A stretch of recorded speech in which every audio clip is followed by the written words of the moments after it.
सवाबी होठ पर गुलाबी होठ लाली खूब जमी। गोर गोर कलाई पर मोर के पंख नियन हरियर चूड़ी बहुत खूबसूरत लगी। बहुत ये चूड़ी नियन नैन बाई काजर लागी त कटारी हो जाए। अरे वाह। तू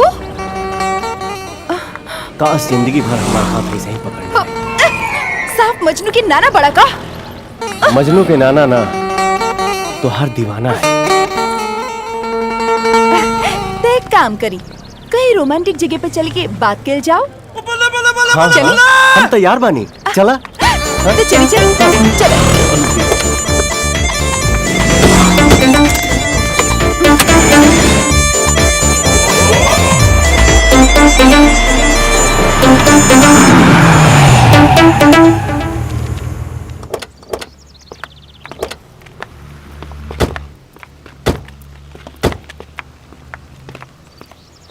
का हो रोमांटिक जगह बोल के ससुरारी लेके आ गई। जब ससुरारी आइए गैल बानी तो नाश्ता पानी करके जाई, तबे नु हमने के याद रखे। तो देरी कौन बात की, चलें चलें। हाँ चली आवा। सर नमस्ते। नमस्ते सर, ये लखेरा हमारा रास्ता चलल दुश्वार कर देले बा। एकरा के ऐसन सबक सिखाई कि फिर कबो हमरा के परेशान ना करे। ठीक बरुआ जाई, हम इनका रख देख लेते का हो रहा भाई सब। कुछ नहीं सर, हमारी बात तो सुनिए। का हम इनका से प्यार करीला और प्यार की परिभाषा आपसे बढ़िया हो जाए। प्यार प्यार तो हमरे को हो गई। ओ भैया हम प्रखंडी विद्यापीठ में लेकिन हमरा के धोखा दे दिया। सचिन और गौरव के संग मौत मस्ती करत एक दिन रंगे हाथ में पकड़ लिया।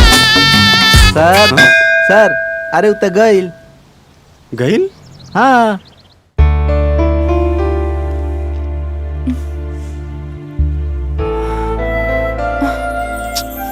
पूनम अभी लेना पहुंच ली। का भैया, दरोगा अपने प्यार में खो गइल। हाँ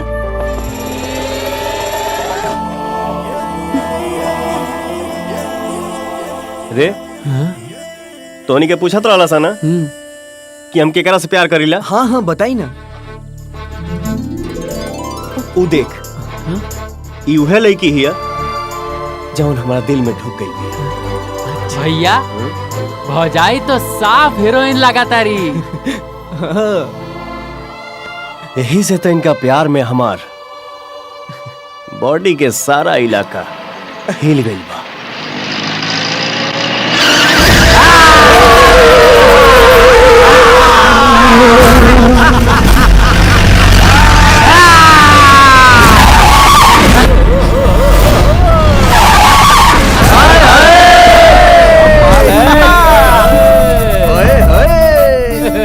हम तो एगो फूल खातिर तरसत रहनी, यहाँ तो पूरा के पूरा फुलवरिये बा हो।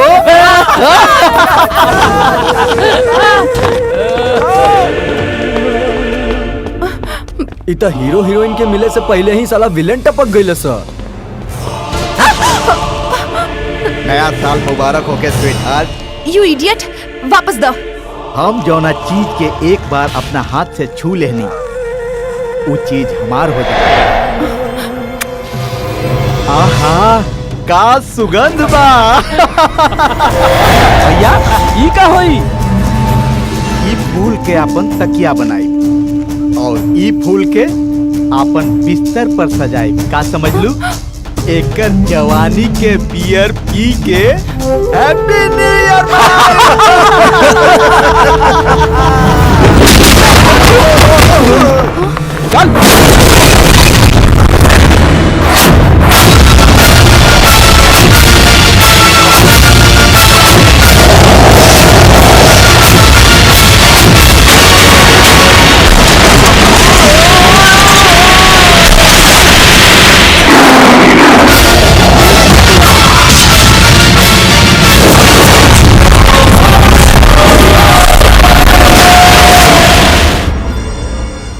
कान के पर्दा के गर्दा साफ करके सुन। अब हमरी बहन पर केहू भी बुरी नजर डलस तो ओकर आंख ना छाती फाड़ कर खून पी जाए और फरियाद करे के मौका भी ना दे।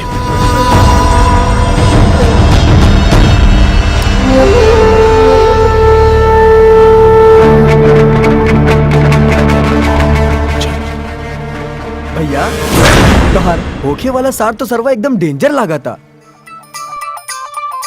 यही डेंजर के बहिन हमार लुगाई बनी। लेकिन भैया हमरा तनी डाउट लगा था।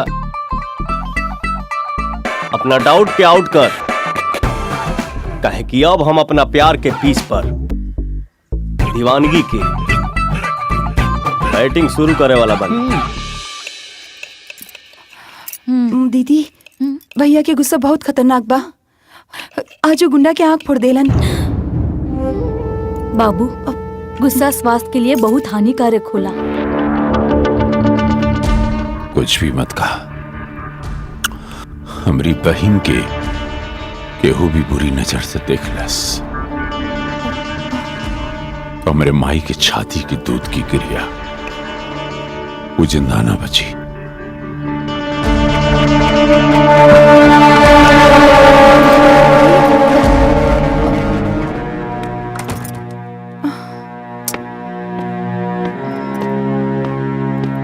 मेम साहब आपको कोई लड़का ये देके गया है।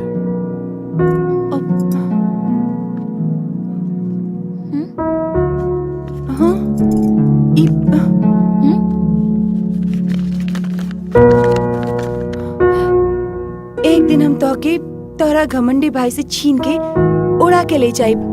तोहार होखे वाला ई के देलस? बाहर खड़ा है वो। दीदी हम आवतानी, चलो। वो रहा।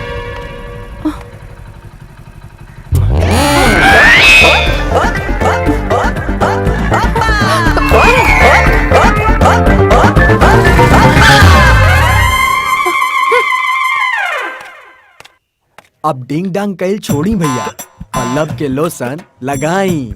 हाँ हाँ ऐसा लगाई कि सीधे प्यार के प्रमोशन हो जाए। Wait and watch darling. ओकरा के बाद ओ माय गॉड, छोड़ो यार।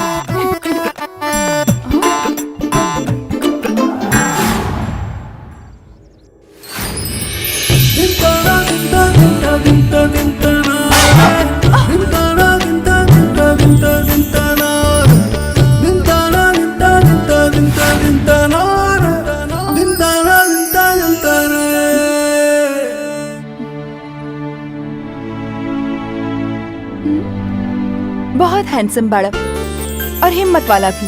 Thank you. कौन काम करेला? तुमसे प्यार करेला। I love you. अरे वाह, सीधा मुद्दा पे पहुंच गए। इतना जल्दबाजी? कछुआ के चाल हमरा पसंद ना। हाँ, एकरा एहसास हमरा हो चुकल बा। मिस्टर पवन। नाम पवन और काम बंदर के। सुना है हमारे हेमा मालिनी, तो यार प्यार मिल जाई तो धर्मेंद्र बन जाई।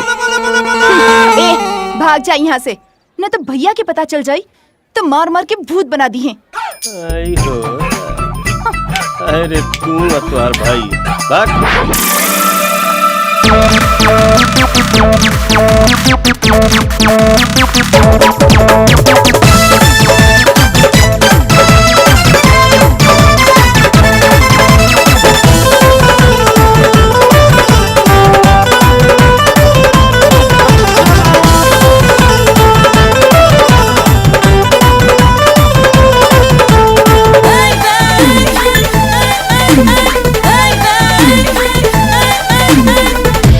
बाटे बोल बाला गौवा जवार में बहाला, तोहरे दबाटे बोल बाला गौवा जवार में बहाला। छप्पन भोग में मलपुआ लागेलू सभी कहता कि लाली के पुआ लागेलू, सभी कहता कि लाली के पुआ लागेलू।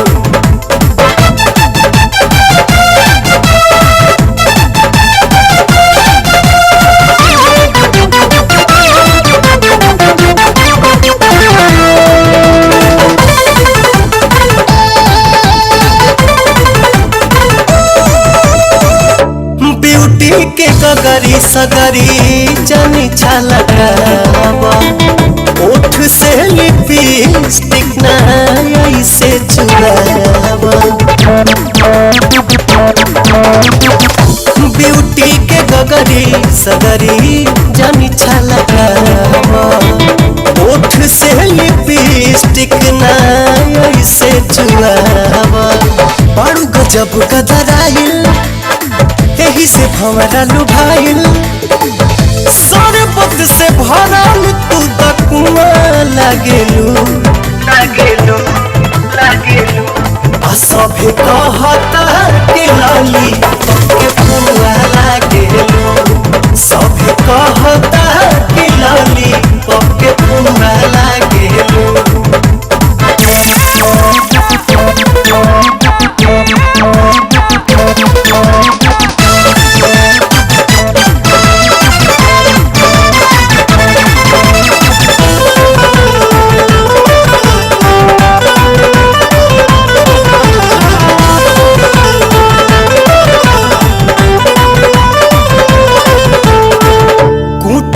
भरल बागोरी तोहरा में नशा आधा में फेल बाड़ी मलिका विपाशा